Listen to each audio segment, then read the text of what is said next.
The Battle of Yarmouk was a major battle between the army of the Byzantine Empire and the Muslim forces of the Rashidun Caliphate. The battle consisted of a series of engagements that lasted for 6 days in August 636, near the Yarmouk River, along what are now the borders of Syria, Jordan and Syria-Israel, east of the Sea of Galilee. The result of the battle was a complete Muslim victory that ended Byzantine rule in Syria. The Battle of Yarmouk is regarded as one of the most decisive battles in military history, and it marked the first great wave of early Muslim conquests after the death of Muhammad, heralding the rapid advance of Islam into the then Christian Levant. To check the Arab advance and to recover lost territory, Emperor Heraclius had sent a massive expedition to the Levant in May 636. As the Byzantine army approached, the Arabs tactically withdrew from Syria and regrouped all their forces at the Yarmouk plains close to the Arabian Peninsula, where they were reinforced and defeated the numerically superior Byzantine army. The battle is Khalid ibn al-Walid's greatest military victory and cemented his reputation as one of the greatest tacticians and cavalry commanders in history. Background. In 610, during the Byzantine Sasanian War of 602–628, Heraclius became the emperor of the Byzantine Empire, after overthrowing Phocas. Meanwhile, the Sasanian Empire conquered Mesopotamia and in 611 they overran Syria and entered Anatolia, occupying Caesarea Mazaca, now Kayseri, Turkey. In 612, Heraclius managed to expel the Persians from Anatolia but was decisively defeated in 613 when he launched a major offensive in Syria against the Persians. Over the following decade, the Persians were able to conquer Palestine and Egypt. Meanwhile, Heraclius prepared for a counterattack and rebuilt his army. In 622, Heraclius finally launched his offensive. After his overwhelming victories over the Persians and their allies in the Caucasus and Armenia, Heraclius launched a winter offensive against the Persians in Mesopotamia in 627, winning a decisive victory at the Battle of Nineveh, thus threatening the Persian capital city of Ctesiphon. Discredited by the series of disasters, Khosrow II was overthrown and killed in a coup led by his son Kavadh II, who immediately sued for peace and agreed to withdraw from all occupied territories of the Byzantine Empire. Heraclius restored the True Cross to Jerusalem with a majestic ceremony in 629. Meanwhile, there had been rapid political development in the Arabian Peninsula, where Muhammad had been preaching Islam and, by 630, had successfully annexed most of Arabia under a single political authority. When Muhammad died in June 632, Abu Bakr was chosen as caliph and his political successor. Troubles emerged soon after Abu Bakr's succession, and several Arab tribes openly revolted against Abu Bakr, who declared war against the rebels. In what became known as the Ridda Wars of 632–633, Abu Bakr managed to defeat his opponents and unite Arabia under the central authority of the caliph at Medina. Once the rebels had been subdued, Abu Bakr began a war of conquest, beginning with Iraq. Sending his most brilliant general, Khalid ibn al-Walid, Iraq was conquered in a series of successful campaigns against the Sassanid Persians. Abu Bakr's confidence grew, and once Khalid established his stronghold in Iraq, Abu Bakr issued a call to arms for the invasion of Syria in February 634. The Muslim invasion of Syria was a series of carefully planned and well-coordinated military operations, which employed strategy, instead of pure strength, to deal with the Byzantine defensive measures. The Muslim armies, however, soon proved to be too small to handle the Byzantine response, and their commanders called for reinforcements. Khalid was sent by Abu Bakr from Iraq to Syria with reinforcements and to lead the invasion. In July 634, the Byzantines were decisively defeated at Ajnadain. Damascus fell in September 634, followed by the Battle of Fall, in which the last significant garrison of Palestine was defeated and routed. After Abu Bakr died in 634, his successor, Umar, was determined to continue the Caliphate's expansion deeper into Syria. Though previous campaigns led by Khalid had been successful, he was replaced by Abu Ubaidah. Having secured southern Palestine, Muslim forces now advanced up the trade route, and Tiberias and Baalbek fell without much struggle and conquered Emesa early in 636. The Muslims then continued their conquest across the Levant. Byzantine counterattack. Having seized Emesa, the Muslims were just a march away from Aleppo, a Byzantine stronghold, and Antioch, where Heraclius resided. Seriously alarmed by the series of setbacks, Heraclius prepared for a counterattack to reacquire the lost regions. In 635 Yazdegerd III, the Emperor of Persia, sought an alliance with the Byzantine Emperor. Heraclius married off his daughter, according to traditions, his granddaughter, Magnan to Yazdegerd III, to cement the alliance. While Heraclius prepared for a major offensive in the Levant, Yazdegerd was to mount a simultaneous counterattack in Iraq, in what was meant to be a well-coordinated effort. When Heraclius launched his offensive in May 636, Yazdegerd could not coordinate with the maneuver, probably owing to the exhausted condition of his government, and what would have been a decisive plan missed the mark. Byzantine preparations began in late 635 and by May 636 Heraclius had a large force concentrated at Antioch in northern Syria. The assembled Byzantine army contingents consisted of Slavs, Franks, Georgians, Armenians and Christian Arabs. The force was organized into 5 armies, the joint leader of which was Theodore Tritherius. Vahan, an Armenian and the former garrison commander of Emesa, was made the overall field commander, and had under his command a purely Armenian army. Bucanator, Conatir, a Slavic prince, commanded the Slavs and Jabala ibn al-Iham, king of the Ghassanid Arabs, commanded an exclusively Christian Arab force. The remaining contingents, all European, were placed under Gregory and Derjan. Heraclius himself supervised the operation from Antioch. Byzantine sources mention Nicetas, son of the Persian general Sharbaraz, among the commanders, but it is not certain which army he commanded. The Rashidun army was then split into 4 groups, one under Amr in Palestine, one under Shurabil in Jordan, one under Yazid in the Damascus-Caesarea region and the last one under Abu Ubaidah along with Khalid at Emesa. As the Muslim forces were geographically divided, Heraclius sought to exploit that situation and planned to attack. He did not wish to engage in a single-pitched battle but rather to employ central position and fight the enemy in detail by concentrating large forces against each of the Muslim corps before they could consolidate their troops. By forcing the Muslims to retreat, or by destroying Muslim forces separately, he would fulfill his strategy of recapturing lost territory.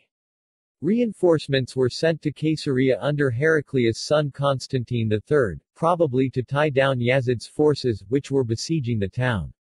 The Byzantine imperial army moved out from Antioch in northern Syria in the middle of June 636. The Byzantine imperial army was to operate under the following plan.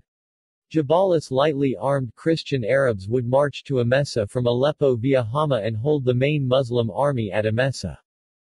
Derjan would make a flanking movement between the coast and Aleppo's road and approach Emesa from the west, striking at the Muslims' left flank while they were being held frontally by Jabala. Gregory would strike the Muslims' right flank, approaching Emesa from the northeast via Mesopotamia. Conatir would march along the coastal route and occupy Beirut, from where he was to attack the weakly defended Damascus from the west to cut off the main Muslim army at Emesa. Vayan's corps would act as a reserve and would approach Emesa via Hama. Muslim strategy. The Muslims discovered Heraclius' preparations at Shazar through Roman prisoners. Alert to the possibility of being caught with separated forces, which could be destroyed, Khalid called for a council of war and advised Abu Ubaidah to pull the troops back from Palestine and northern and central Syria and then to concentrate the entire Rashidun army in one place. Abu Ubaidah ordered the concentration of troops in the vast plain near Jabalia, as control of the area made cavalry charges possible and facilitated the arrival of reinforcements from Umar so that a strong, united force could be fielded against the Byzantine armies. The position also benefited from close proximity to the Rashidun stronghold of Najd, in case of retreat. Instructions were also issued to return the jizya tribute to the people who had paid it. However, once concentrated at Jabiya, the Muslims were subject to raids from pro-Byzantine Ghassanid forces. Encamping in the region was also precarious as a strong Byzantine force was garrisoned in Caesarea and could attack the Muslim rear while they were held in front by the Byzantine army. On Khalid's advice, the Muslim forces retreated to Daraa, or Dara, and Dar Ayub, covering the gap between the Yarmouk Gorgas and the Hara lava plains, and established a line of camps in the eastern part of the plain of Yarmouk. That was a strong defensive position, and the maneuvers pitted the Muslims and Byzantines into a decisive battle, which the latter had tried to avoid. During the maneuvers, there were no engagements except for a minor skirmish between Khalid's elite light cavalry and the Byzantine advance guard. Battlefield. The battlefield lies in the plain of Jordanian Hauran, just southeast of the Golan Heights, an upland region currently on the frontier between Jordan and Syria, east of the Sea of Galilee. The battle was fought on the plain south of Yarmouk River. That ravine joins the Yarmouk River, a tributary of the Jordan River, on its south. The stream had very steep banks, ranging from 30 m, 98 ft, minus 200 m, 660 ft, in height. On the north is the Jabiya Road and to the east are the Azra Hills, although the hills were outside the actual field of battle.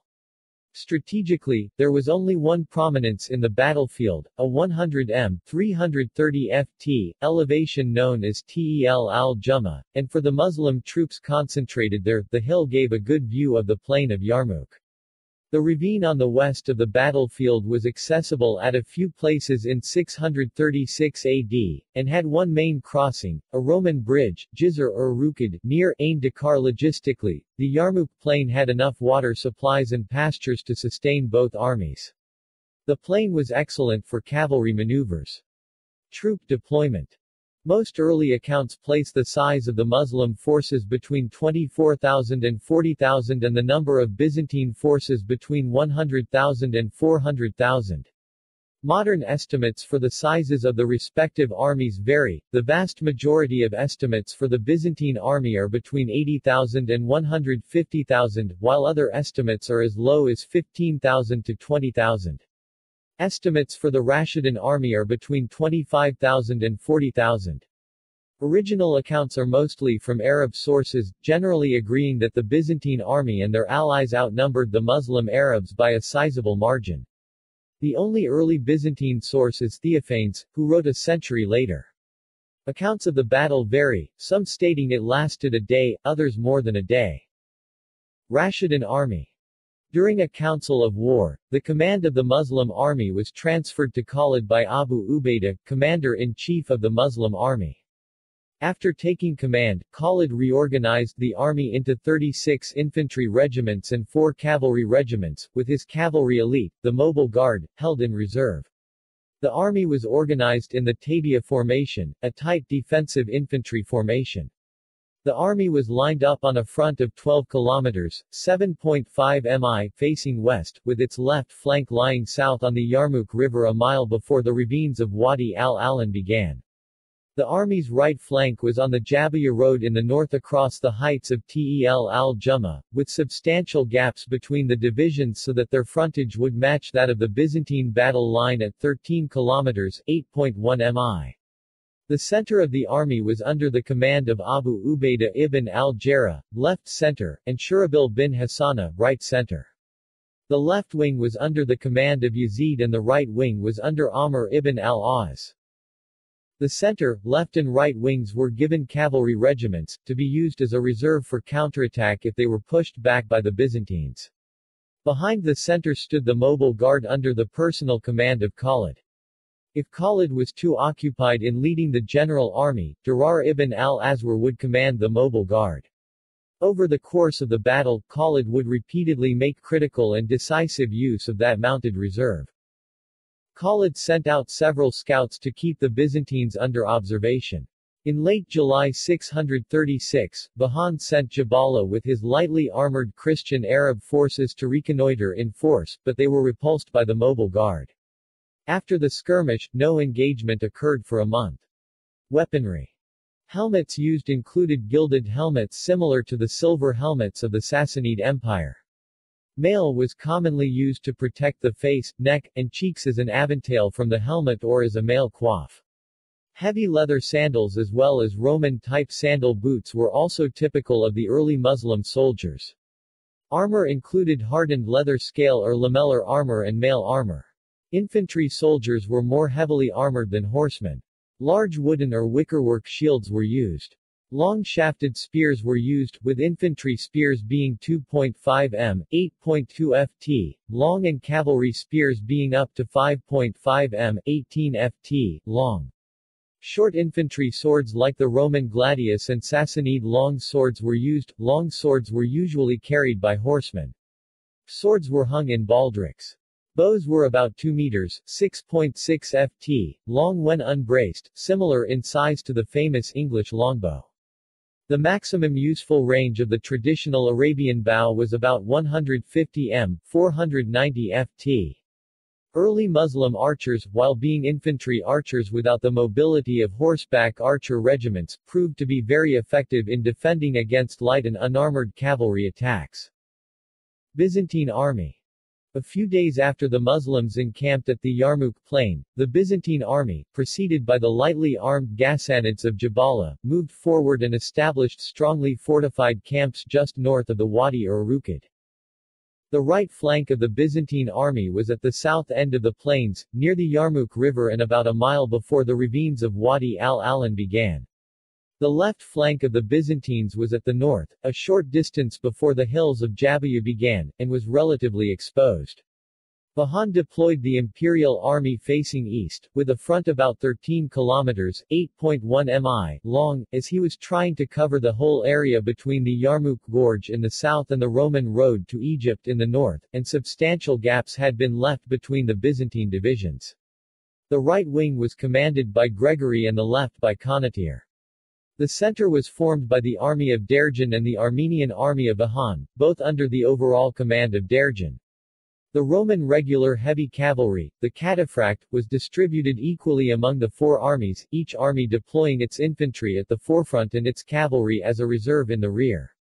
Vahan deployed Jabala's Christian Arabs, mounted on horses and camels, as a skirmishing force, screening the main army until its arrival.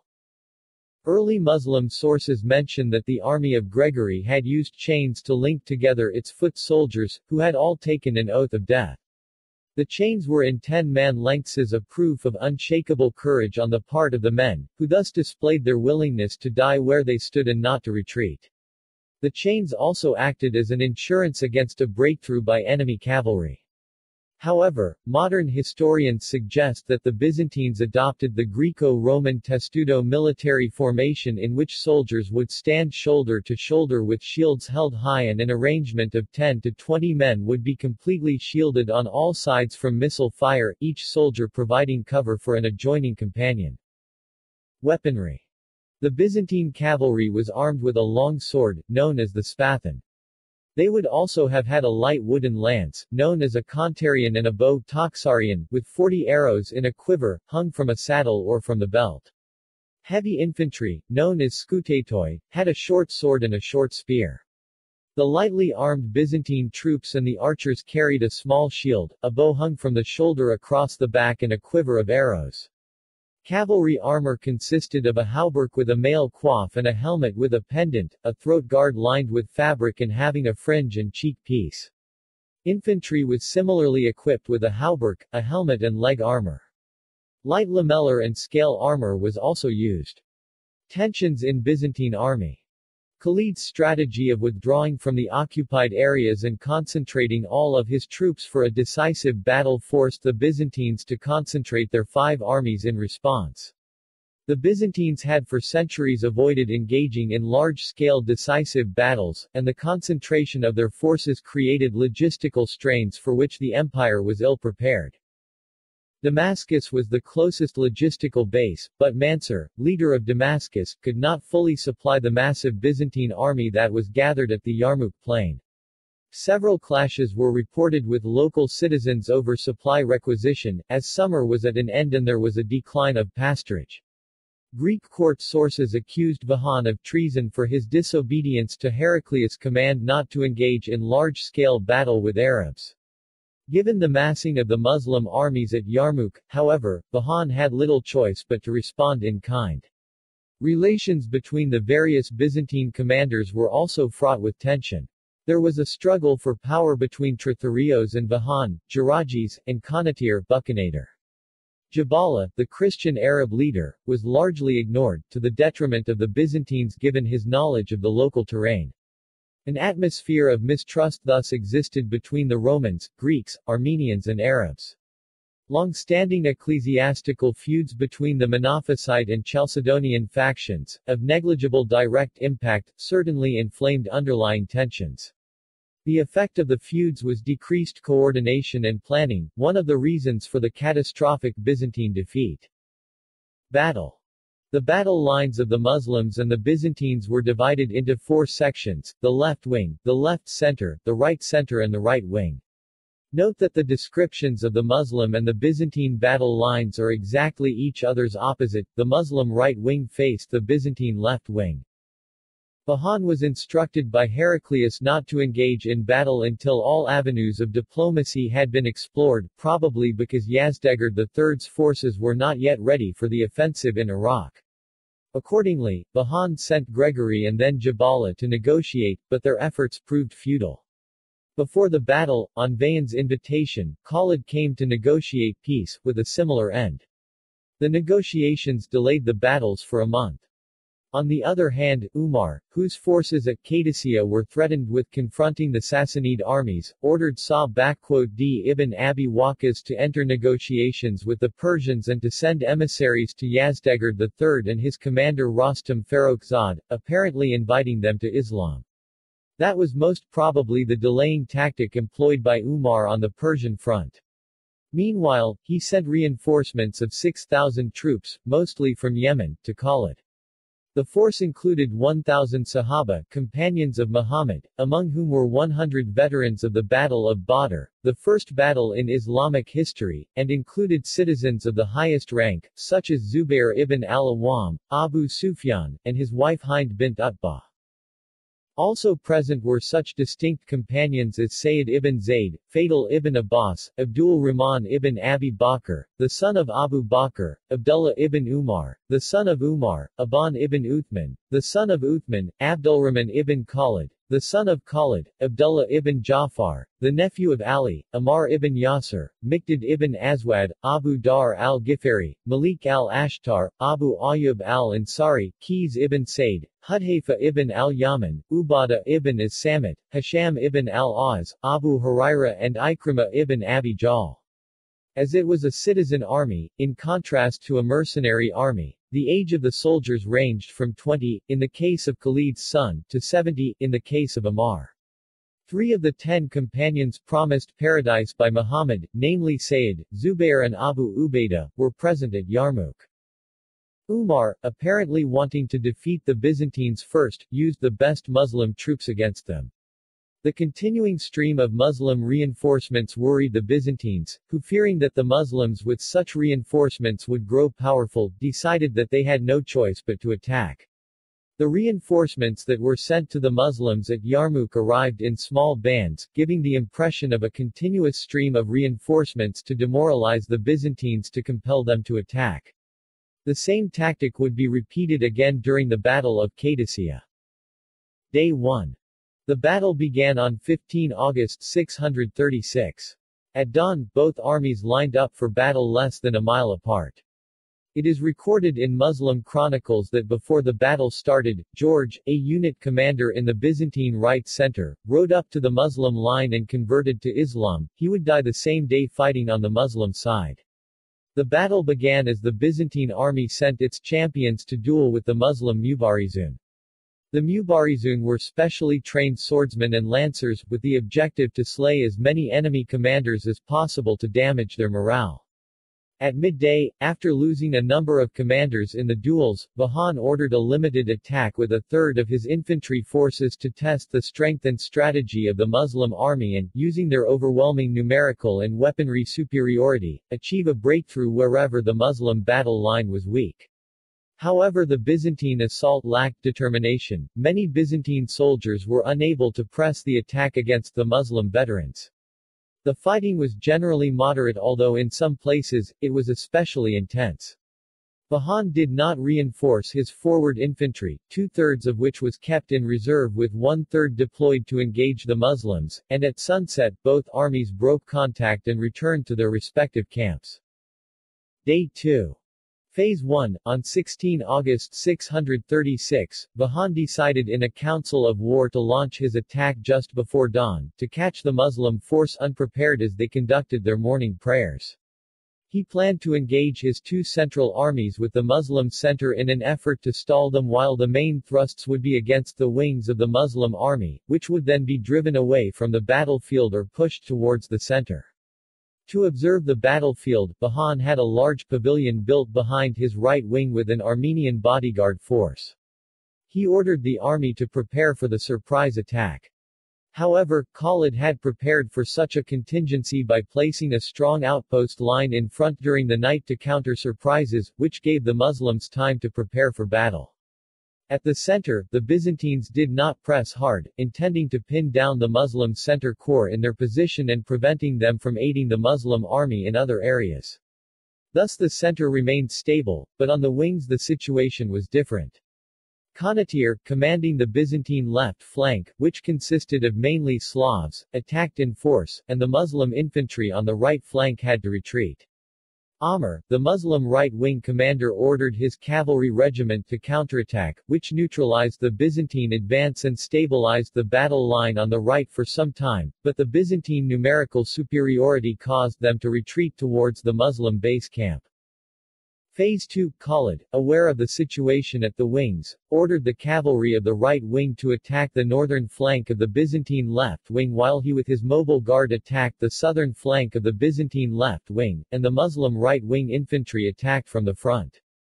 The three-pronged attack forced the Byzantine left wing to abandon the Muslim positions they had gained on, and Amr regained his lost ground and started reorganizing his corps for another round. The situation on the Muslim left wing, which Yazid commanded, was considerably more serious. The Muslim right wing enjoyed assistance from the mobile guard but not the left wing, and the numerical advantage the Byzantines enjoyed caused the Muslim positions to be overrun, with soldiers retreating towards base camps. There, the Byzantines had broken through the core. The testudo formation that Gregory's army had adopted moved slowly but also had a good defense. Yazid used his cavalry regiment to counterattack but was repulsed. Despite stiff resistance, the warriors of Yazid on the left flank finally fell back to their camps, and for a moment Bayan's plan appeared to be succeeding. The center of the Muslim army was pinned down and its flanks had been pushed back. However, neither flank had broken, though morale was severely damaged. The retreating Muslim army was met by the ferocious Arab women in the camps. Led by Hind, the Muslim women dismantled their tents, and armed with tent poles, charged at their husbands and fellow men, singing an improvised song from the Battle of Uhud, which then had been directed against the Muslims. O you who run from a constant woman, who has both beauty and virtue, and leave her to the infidel, the hated and evil infidel, to possess disgrace and ruin. That boiled the blood of the retreating Muslims so much that they returned to the battlefield. Phase 3. After managing to stabilize the position on the right flank, Khalid ordered the mobile guard cavalry to provide relief to the battered left flank. Khalid detached one regiment under Durar ibn al-Azwar and ordered him to attack the front of the army of Derjan, left center, to create a diversion and threaten the withdrawal of the Byzantine right wing from its advanced position. With the rest of the cavalry reserve he attacked Gregory's flank. Here again, under simultaneous attacks from the front and flanks, the Byzantines fell back but more slowly because they had to maintain their formation. At sunset, the central armies broke contact and withdrew to their original positions, and both fronts were restored along the lines occupied in the morning. The death of Derjan and the failure of Bayan's battle plan left the larger imperial army relatively demoralized, but Khalid's successful counterattacks emboldened his troops despite their being smaller in number. Day 3. On 17 August 636, Vahan pondered over his failures and mistakes of the previous day, where he launched attacks against respective Muslim flanks, but after initial success, his men were pushed back. What bothered him the most was the loss of one of his commanders. The Byzantine army decided on a less ambitious plan, and Vahan now aimed to break the Muslim army at specific points. He decided to press upon the relatively exposed right flank, where his mounted troops could maneuver more freely as compared to the rugged terrain at the Muslims' left flank. The junction was to be between the Muslim right center, its right wing held by Conatear's Slavs, to break them apart so that they would be fought separately. Phase 1, the battle resumed with Byzantine attacks on the Muslim right flank and right center. After holding off the initial attacks by the Byzantines, the Muslim right wing fell back, followed by the right center. They were again said to have been met by their own women, who abused and shamed them. The corps, however, managed to reorganize some distance from the camp and held their ground preparing for a counterattack. Phase 2, knowing that the Byzantine army was focusing on the Muslim right, Khalid ibn al-Walid launched an attack with his mobile guard, along with the Muslim right flank cavalry. Khalid ibn al-Walid struck at the right flank of the Byzantines' left center, and the cavalry reserve of the Muslims' right center struck at the Byzantines' left center at its left flank. Meanwhile, he ordered the Muslims' right-wing cavalry to strike at the left flank of the Byzantines' left wing. The combat soon developed into a bloodbath. Many fell on both sides. Khalid's timely flanking attacks again saved the day for Muslims, and by dusk, the Byzantines had been pushed back to the positions they had at the start of the battle. Day 4. The fourth day was to prove decisive. Phase 1, Vahan decided to persist with the previous day's war plan as he had been successful in inflicting damage on the Muslim right. Conatear led two armies of Slavs against the Muslim right wing and right center with some assistance from the Armenians and Christian Arabs led by Jabala. The Muslim right wing and right center again fell back. Khalid entered the fray yet again with the mobile guard. He feared a general attack on a broad front, which he would be unable to repulse, and so ordered Abu Ubaidah and Yazid on the left center and the left wings, respectively, to attack the Byzantine armies at the respective fronts. The attack would result in stalling the Byzantine front and prevent a general advance of the imperial army. Phase 2, Khalid divided his mobile guard into two divisions and attacked the flanks of the Byzantine left center, and the infantry of the Muslim right center attacked from the front. Under the three-pronged flanking maneuver, the Byzantines fell back. Meanwhile, the Muslim right wing renewed its offense with its infantry attacking from the front and the cavalry reserve attacking the northern flank of the Byzantine left wing. As the Byzantine left center retreated under three-pronged attacks of Khalid, the Byzantine left wing, having been exposed at its southern flank, also fell back. While Khalid and his mobile guard were dealing with the Armenian front throughout the afternoon, the situation on the other end was worsening. Byzantine horse archers had taken to the field and subjected Abu Ubaidah and Yazid's troops to intense archery, preventing them from penetrating their Byzantine lines. Many Muslim soldiers lost their sight to Byzantine arrows on that day, which thereafter became known as the Day of Lost Eyes. The veteran Abu Sufyan is also believed to have lost an eye that day. The Muslim armies fell back except for one regiment, led by Ikrimah bin Abi Jahal, which was on the left of Abu Ubaidah's corps. Ikrimah covered the retreat of the Muslims with his 400 members of the cavalry by attacking the Byzantine front, and the other armies reorganized themselves to counterattack and regain their lost positions. All of Ikrimah's men were either seriously injured or dead that day. Ikrimah, a childhood friend of Khalid, was mortally wounded and died later in the evening. Day 5. During the four-day offense of Vahan, his troops had failed to achieve any breakthrough and had suffered heavy casualties, especially during the mobile guard's flanking counterattacks. Early on 19 August 636, the fifth day of the battle, Vahan sent an emissary to the Muslim camp for a truce for the next few days so that fresh negotiations could be held. He supposedly wanted time to reorganize his demoralized troops, but Khalid deemed victory to be in reach and he declined the offer. Until now, the Muslim army had adopted a largely defensive strategy, But knowing that the Byzantines were apparently no longer eager for battle, Khalid now decided to take the offensive and reorganized his troops accordingly. All cavalry regiments were grouped together into one powerful mounted force with the mobile guard acting as its core. The total strength of the cavalry group was now about 8,000 mounted warriors, an effective mounted corps for an offensive attack the next day. The rest of the day passed uneventfully. Khalid planned to trap Byzantine troops, cutting off their every route of escape. There were three natural barriers, the three gorges in the battlefield with their steep ravines, Wadi Rukid at west, Wadi al-Yarmouk in south and Wadi al-Ala in east. The northern route was to be blocked by Muslim cavalry. There were however, some passages across the 200 meters, 660 ft, deep ravines of Wadi Rukid in west. Strategically the most important one was at Ain al-Dakar, a bridge. Khalid sent Durar with 500 cavalry at night to secure that bridge. Durar moved around the northern flank of Byzantines and captured the bridge, a maneuver that was to prove decisive the next day. Day 6. On 20 August 636, the final day of the battle, Khalid put into action a simple but bold plan of attack. With his massed cavalry force, he intended to drive the Byzantine cavalry entirely off the battlefield so that the infantry, which formed the bulk of the imperial army, would be left without cavalry support and thus would be exposed when attacked from the flanks and rear. At the same time, he planned to push a determined attack to turn the left flank of the Byzantine army and drive them towards the ravine to the west. Phase 1, Khalid ordered a general attack on the Byzantine front and galloped his cavalry around the left wing of the Byzantines. Part of his cavalry engaged the Byzantine left wing cavalry while the rest of it attacked the rear of the Byzantine left wing infantry. Meanwhile, the Muslim right wing pressed against it from the front.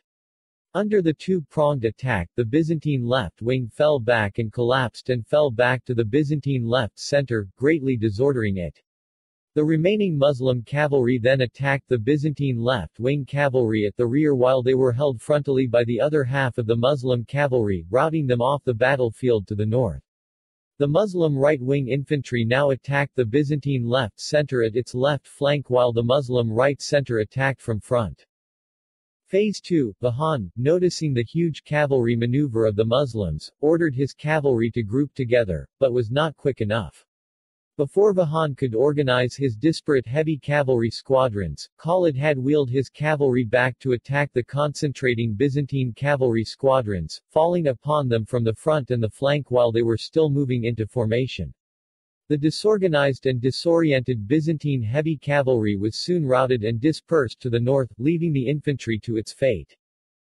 Phase 3, with the Byzantine cavalry completely routed, Khalid turned to the Byzantine left center, which already held the two-pronged attack of the Muslim infantry. The Byzantine left center was attacked at its rear by Khalid's cavalry and was finally broken. Phase 4, with the retreat of the Byzantine left center, a general Byzantine retreat started. Khalid took his cavalry north to block the northern route of escape.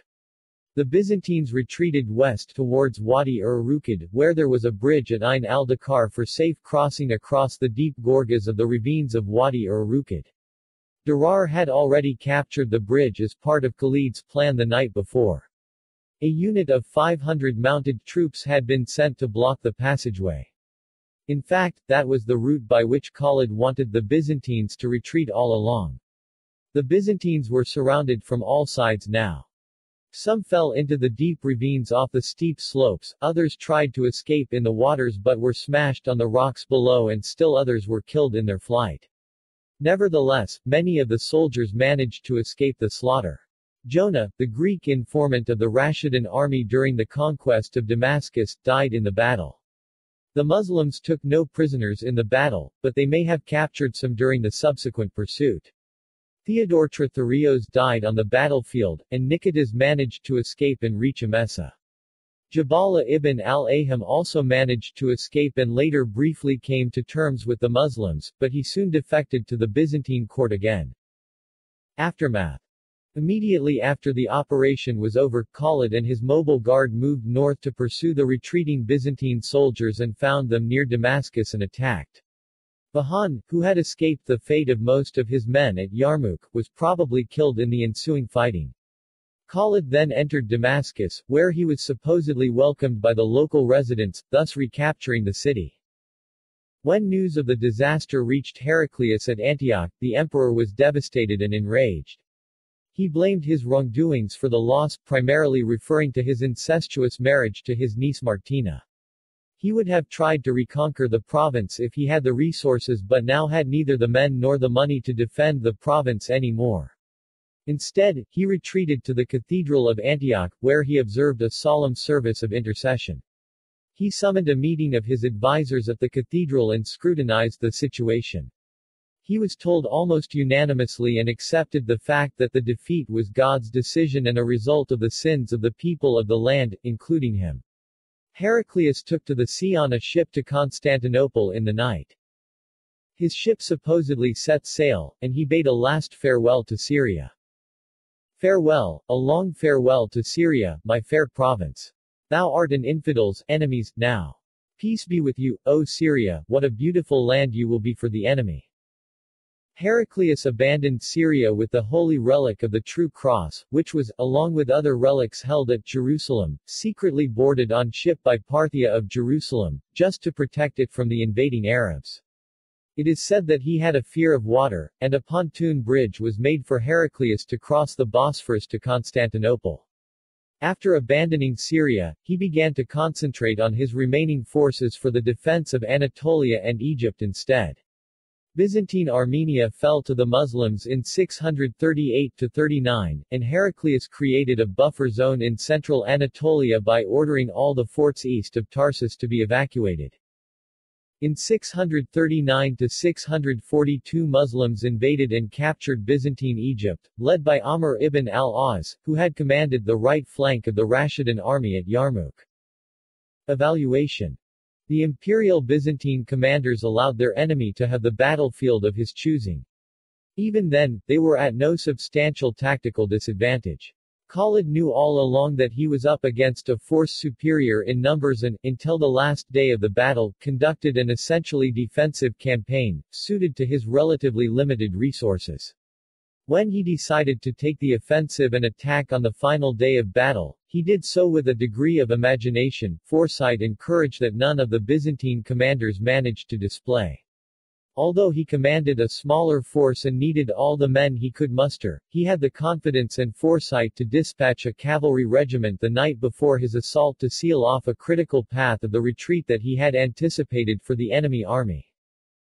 Because of his leadership at Yarmouk, Khalid ibn al-Walid is considered one of the finest generals in history, and his use of mounted warriors throughout the battle showed just how well he understood the potential strengths and weaknesses of his mounted troops. His mobile guard moved quickly from one point to another, always changed the course of events wherever they appeared, and, then just as quickly, galloped away to change the course of events elsewhere on the field. Vahan and his Byzantine commanders did not manage to deal with the mounted force and use the sizable advantage of their army effectively. Their own Byzantine cavalry never played a significant role in the battle and were held in static reserve for most of the 6 days. They never pushed their attacks, and even when they obtained what could have been a decisive breakthrough on the 4th day, they were unable to exploit it. There appeared to be a decided lack of resolve among the imperial commanders, but that may have been caused by difficulties commanding the army because of internal conflict. Moreover, many of the Arab auxiliaries were mere levies, but the Muslim Arab army consisted for a much larger part of veteran troops. The original strategy of Heraclius, to destroy the Muslim troops in Syria, needed a rapid and quick deployment, but the commanders on the ground never displayed those qualities. Ironically, on the field at Yarmouk, Khalid carried out, on a small tactical scale, what Heraclius had planned on a grand strategic scale. By rapidly deploying and maneuvering his forces, Khalid was able to concentrate sufficient forces at specific locations on the field temporarily to defeat the larger Byzantine army in detail. Vahan was never able to make his numerical superiority count, perhaps because of the terrain, which prevented large-scale deployment. However, Vahan never attempted to concentrate a superior force to achieve a critical breakthrough. Although he was on the offensive 5 out of the 6 days, his battle line remained remarkably static. That stands in stark contrast to the very successful offensive plan, which Khalid carried out on the final by reorganizing virtually all his cavalry and committing it to a grand maneuver, which won the battle.